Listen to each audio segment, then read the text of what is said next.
Hi class, today I'm going to give you a sample persuasive speech that follows Monroe's motivated sequence. But before I give you the speech, it's important that I inform you that the speech was originally written and delivered in the fall of 1995 and is part of a collection of speeches that were incorporated into this public speaking textbook titled Public Speaking in a Diverse Society, which was written by Patricia Carney and Timothy Plax and published in 1995. I'm happy to say I was one of the first people to receive that textbook and one of the first to use it for my public speaking classes, and I did for several years, and I often make reference to this textbook. It was also important that I told you that it was published in 1995 because when you hear my source citations, they're going to be in the 1995 years. So in a second, I'm going to start my phone timer, and I'm going to give you this persuasive speech that follows Monroe's motivated sequence. Let's be honest. We lead an easy life. Automatic dishwashers, riding lawnmowers, TV remote controls, automatic garage door openers, power screwdrivers, bread machines, electric pencil sharpeners, and on and on and on. We live in a time-saving, energy-saving, convenient society, and it's a wonderful life. Or is it? While today's luxuries have been welcomed by the masses, they have also been accused of turning us into passive, lethargic, let's face it, couch potatoes. As a reformed couch potato myself, I know how easy it can be to slip into an inactive lifestyle. And I also know how sluggish and apathetic inactivity can make me feel.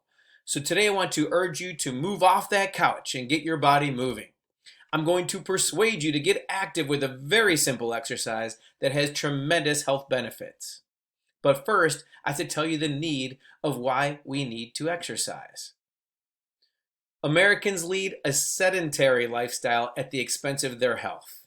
In Barbara Carey's 1994 article, Turn Off the TV, published in Health, she states adults watch between 15 and 18 hours of TV a week.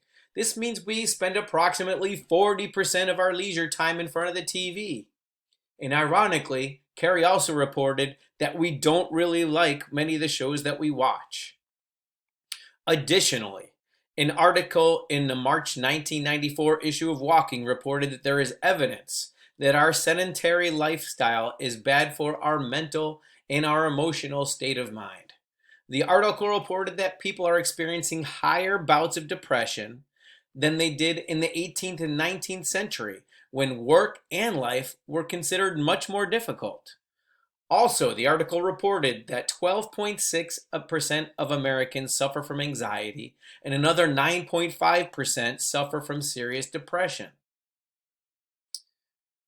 Another reason we need to be concerned is in the 1993 book, The Guide to Visual and Natural Healing, Paula Carmenzind states that our eating habits, combined with the lack of exercise, is purported to be the second leading non-genetic contributor to death in the United States. In a personal interview, nutritionalist Phyllis Hall stated that we tend to eat foods that are high in fat, which produce high levels of cholesterol in our blood, which in turn leads to plaque on our arteries. Going back to Carmenzind's book, she reported that while modifying our diet can certainly help us decrease our risk of heart disease, studies have indicated that people who do not exercise are at an even greater risk for heart disease. But fortunately, there is a simple, effective exercise that we can all do, and that exercise is walking. In a 1994 article in Prevention magazine, it stated that walking for 20 minutes at a moderate pace 3 or 4 times a week is good for our physical and our mental health. Walking is an inexpensive form of exercise that requires no training.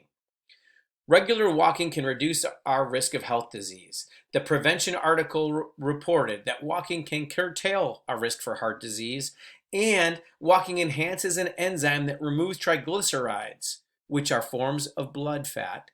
Walking removes triglycerides from our bloodstream. So we can visualize the benefits of walking by contrasting with the lifestyle choices we regularly make. We can take shortcuts in life and cut our life short. We can find the closest parking space in the parking lot. We can drive to the convenience store, which is right around the corner from our house. We can take the bus to take us from one end of campus to the other, and you can even telephone a friend who lives in your very same neighborhood. Or we can choose to lessen our risk of heart disease and improve our mental health by making an effort to walk. The prevention article already discussed highlighted that walking will enable you to stumble onto natural little wonders that otherwise go unnoticed.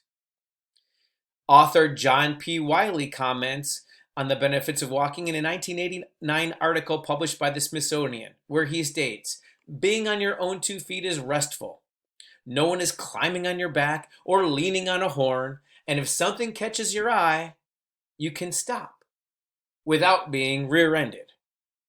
So in closing, I urge you to start walking more. A simple, easy activity.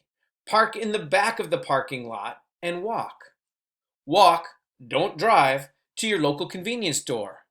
Walk past the bus stop and let your feet carry you across campus. Take 20 minutes, enjoy a walk around your neighborhood. Hide the TV remote control, move off the couch, and walk for your heart's sake. This speech came in at 5 minutes and 15 seconds, and I thank you all for watching.